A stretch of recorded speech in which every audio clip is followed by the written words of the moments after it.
ರಾಷ್ಟ್ರೀಯ ಸ್ವಯಂ ಸೇವಕ ಸಂಘದ ಜೊತೆ ಯಾವುದೇ ರೀತಿಯ ಸಭೆಗೆ ಸಿದ್ಧವಿಲ್ಲ ಎಂದು ರಾಹುಲ್ ಗಾಂಧಿ ಪಂಜಾಬ್ನಲ್ಲಿ ಭಾರತ್ ಜೋಡೋ ಯಾತ್ರೆಯ ವೇಳೆ ನಡೆದ ಸುದ್ದಿಗೋಷ್ಠಿಯಲ್ಲಿ ತಮ್ಮ ನಿಲುವನ್ನ ಸ್ಪಷ್ಟಪಡಿಸಿದ್ದಾರೆ. ವರುಣ್ ಗಾಂಧಿ ಅವರ ಸಿದ್ಧಾಂತವನ್ನು ಒಪ್ಪಲು ಸಾಧ್ಯವಿಲ್ಲ ಎಂದ ಅವರು, ವರುಣ್ ಆರ್ಎಸ್ಎಸ್ ಸಿದ್ಧಾಂತವನ್ನು ಒಪ್ಪಿಕೊಂಡಿದ್ದಾರೆ, ಆದರೆ ನಾನು ಎಂದಿಗೂ ಒಪ್ಪಿಕೊಳ್ಳಲು ಸಾಧ್ಯವಿಲ್ಲ ಎಂದು ಹೇಳಿದ್ದಾರೆ.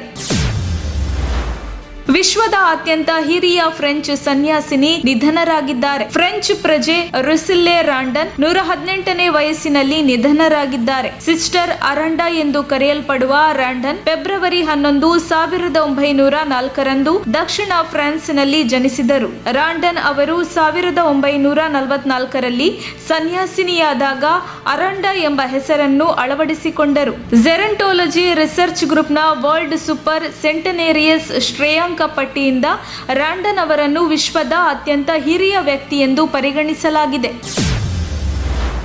ಅಲ್ಪಸಂಖ್ಯಾತರಾದ ಬೋರ್ಹಾಗಳು, ಪಾಸ್ಮಂಡಗಳು ಮತ್ತು ಸಿಖ್ಖರು ಸೇರಿದಂತೆ ಸಮಾಜದ ಪ್ರತಿಯೊಂದು ವರ್ಗವನ್ನ ತಲುಪಲು ಚುನಾವಣೆಯನ್ನು ಬದಿಗಿಟ್ಟು ಅವರಿಗಾಗಿ ಕೆಲಸ ಮಾಡಬೇಕು ಎಂದು ಪ್ರಧಾನಿ ನರೇಂದ್ರ ಮೋದಿ ಬಿಜೆಪಿ ಕಾರ್ಯಕರ್ತರ ಬಳಿ ಹೇಳಿದ್ದಾರೆ. 2 ದಿನಗಳ ಕಾಲ ನವದೆಹಲಿಯಲ್ಲಿ ನಡೆದ ಬಿಜೆಪಿ ರಾಷ್ಟ್ರೀಯ ಕಾರ್ಯಕಾರಿಣಿ ಸಭೆಯಲ್ಲಿ ಮಾತನಾಡಿದ ಅವರು, 2024ರ ಲೋಕಸಭೆ ಚುನಾವಣೆಗೆ ಸುಮಾರು 400 ದಿನಗಳು ಬಾಕಿ ಉಳಿದಿದ್ದು, ಪ್ರತಿ ವಿಭಾಗಕ್ಕೂ ಸಂಪೂರ್ಣ ಸಮರ್ಪಣಾ ಭಾವದಿಂದ ಸೇವೆ ಸಲ್ಲಿಸುವಂತೆ ತಿಳಿಸಿದರು. ಕೇಸರಿ ಸಂಘಟನೆಯನ್ನು ವಿಸ್ತರಿಸುವ ಮತ್ತು ದೇಶವನ್ನು ಪ್ರತಿಯೊಂದು ಅಂಶದಲ್ಲಿ ಮುನ್ನಡೆಸುವ ಆಶಯ ಹೊಂದಿರುವುದಾಗಿ ಅವರು ಹೇಳಿದ್ದಾರೆ.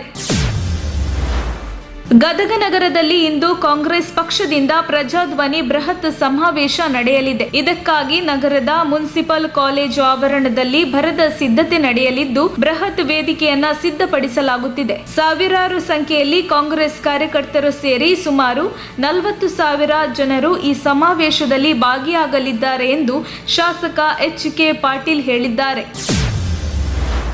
ತುಮಕೂರು ಜಿಲ್ಲಾ ಕಾರಾಗೃಹಕ್ಕೆ ಕೈದಿಗಳನ್ನ ನೋಡಲು ಬಂದವರಿಂದ ಜೈಲಿನ ಸಿಬ್ಬಂದಿ ಹಣ ಪಡೆಯುತ್ತಿರುವ ಆರೋಪ ಕೇಳಿ ಬಂದಿದೆ. ಸುಮಾರು 40ಕ್ಕೂ ಹೆಚ್ಚು ಬಂದಿಖಾನೆ ನಿವಾಸಿಗಳು ಜಿಲ್ಲಾಧಿಕಾರಿ, ಕಾನೂನು ಸೇವೆಗಳ ಪ್ರಾಧಿಕಾರ, ಪೊಲೀಸ್ ಎಡಿಜಿಪಿ, ಲೋಕಾಯುಕ್ತ, ಮಾನವ ಹಕ್ಕುಗಳ ಆಯೋಗ ಹಾಗೂ ಗೃಹ ಸಚಿವರಿಗೆ 4 ರಿಂದ 5 ಪುಟಗಳಲ್ಲಿ ದೂರು ನೀಡಿದ್ದಾರೆ. ಕಳೆದ ವಾರ ಜೈಲಿನಲ್ಲಿ ವಿಚಾರಣಾಧೀನ ಕೈದಿಗಳು ಪ್ರತಿಭಟನೆ ನಡೆಸಿದ್ದರು. ಹಿರಿಯ ಅಧಿಕಾರಿಗಳು ಪರಿಶೀಲನೆಗೆ ಬಂದ ವೇಳೆ ದೂರು ನೀಡದಂತೆ ಕೈದಿಗಳಿಗೆ ಜಿಲ್ಲಾ ಕಾರಾಗೃಹದ ಅಧೀಕ್ಷಕಿ ಶಾಂತಶ್ರೀ ತಾಕೀತು ಮಾಡಿದ್ದರಂತೆ. ಇದರಿಂದ ಅಸಮಾಧಾನಗೊಂಡ ಬಂದಿಖಾನೆ ನಿವಾಸಿಗಳು ಅಧೀಕ್ಷಕಿ ವಿರುದ್ಧ ಅಸಮಾಧಾನ ಹೊರಹಾಕಿ ಕಾನೂನು ಸೇವಾ ಪ್ರಾಧಿಕಾರಕ್ಕೆ ದೂರು ನೀಡಿದ್ದಾರೆ.